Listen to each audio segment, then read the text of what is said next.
The Indigos are here. Greetings, dear ones. I am Kryon of Magnetic Service.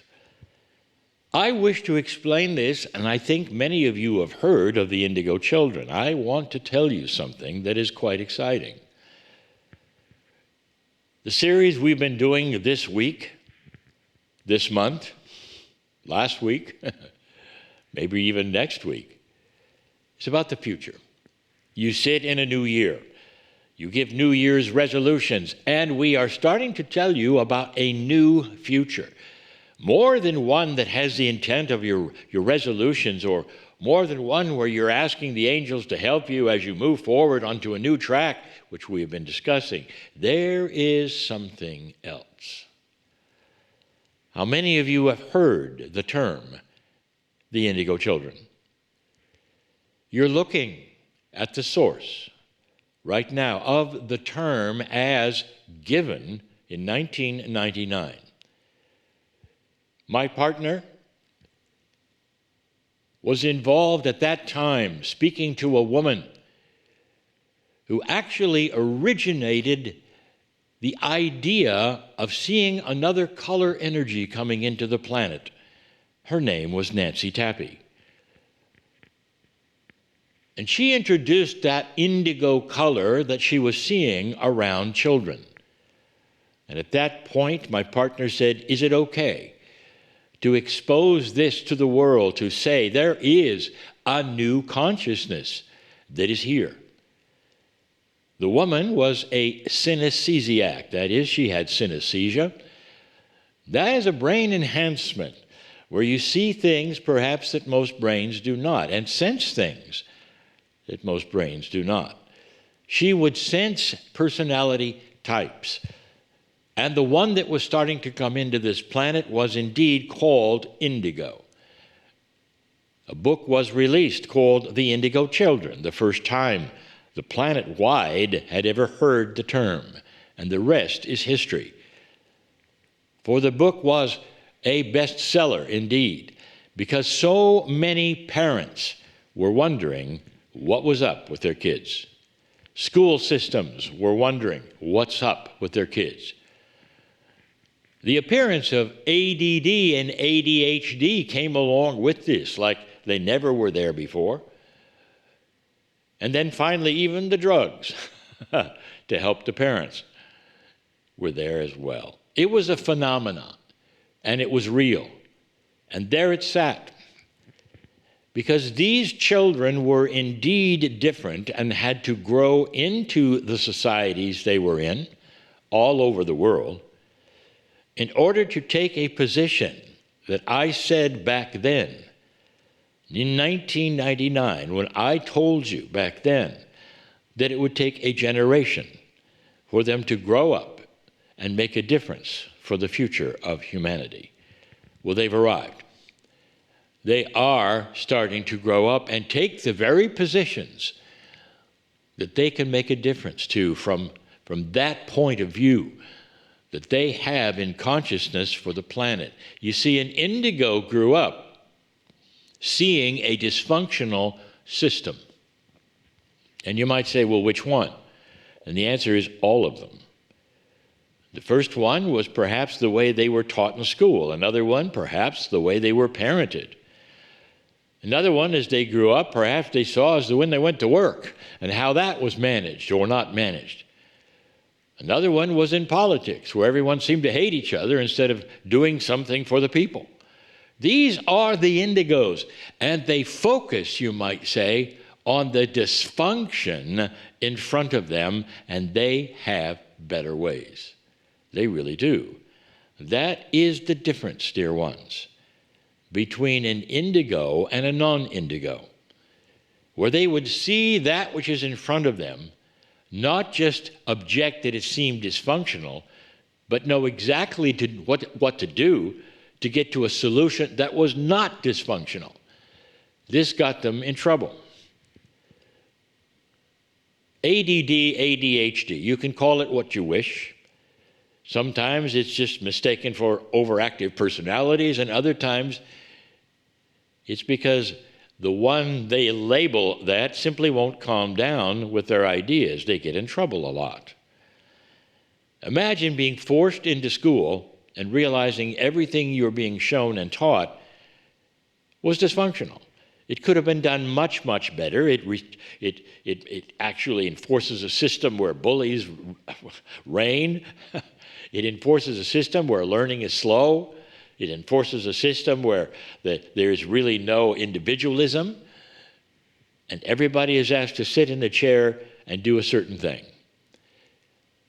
This is what the Indigos rejected. This is what they rejected on and on. That's why they were sent home over and over. Well, your son, your daughter, well, they're disruptive. What if they recognized dysfunctionality and refused to work with it? What if they just said no? The problem is they were kids. And the answer is they couldn't do anything. They just had to, they didn't have, of course, their means. It was all their parents. They didn't have the means to go anywhere or do anything, or they weren't anything but kids. And so they had to fit into a slot that didn't work. It just didn't work. Go ahead and ask them. The future is filled with the emergence of the Indigos because they are now here. Now I ask you, for those watching me online, perhaps in a way that is apart from the membership that would watch me, perhaps you're watching on a social media such as YouTube, I want to ask you, have you seen any young people do podcasts that would surprise you? That they would be very young, they would be under 30, and they would be talking like they had the attributes of mastery. Or what if they were asking the questions that only would come, for instance, for those who were older and examining their lives and asking about what's next and asking about the idea of past lives and going into these things that almost no young people did. Have you seen that? Oh, it's everywhere. If you have not seen it, go find it, and you will. And the thing is, they're not young people talking to old people. They're young people talking to young people. They're starting to ask them, perhaps is there something called an oversoul? They're starting to ask the questions, what is God?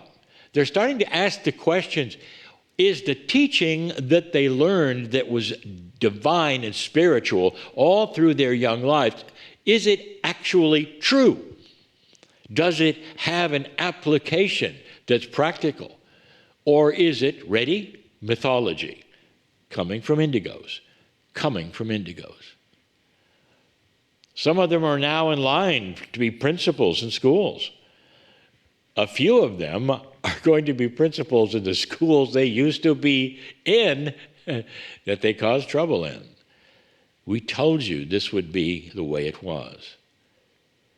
And in those positions in school, in education, the indigos will be able to start asking the questions to those who fund the schools, who say it has to be this way.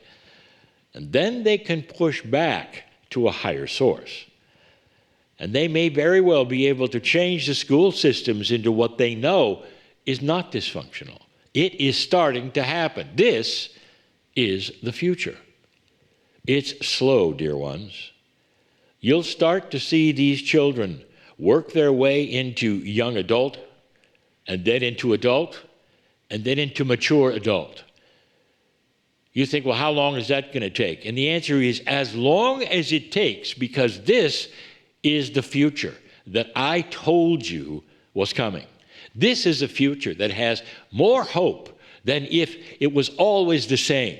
If you simply had history repeat itself, and the dysfunction kept going and going and going.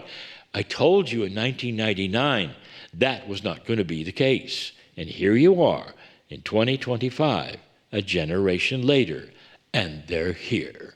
And you can see them on your social media asking the kinds of questions that young people never asked before. What happens when they're old enough to make a little bit of noise in politics? What happens when they look around and they say, I know you're on the other side of the aisle, but you're my age. Let's get together for breakfast. Let's start something new. Let's not hate each other.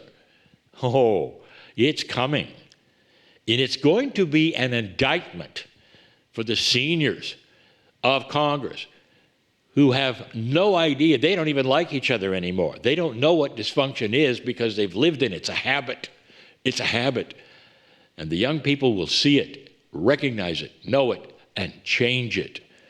There'll still be 2, 3 parties, whatever you want to, except they'll look across the aisle and have lunch together finally. Or say, I don't agree with you at all, but I still understand you're a patriot. I still understand you're trying for your country, so am I. This is coming. How many of you have been told that what's coming is a disaster instead? How many of you are told that doom is inevitable?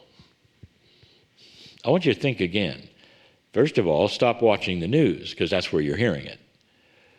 And start watching some of the social media instead of the young people starting to ask the questions on their podcasts and having many with them answering them. I told you it was coming. And it's here. It begins now. The Indigos have arrived. And so it is. If you enjoyed this channeling, you might also enjoy the weekly program It Came From, Wednesdays with Kryon, a heartfelt 90-minute program with more of what you've just experienced. Why not join us?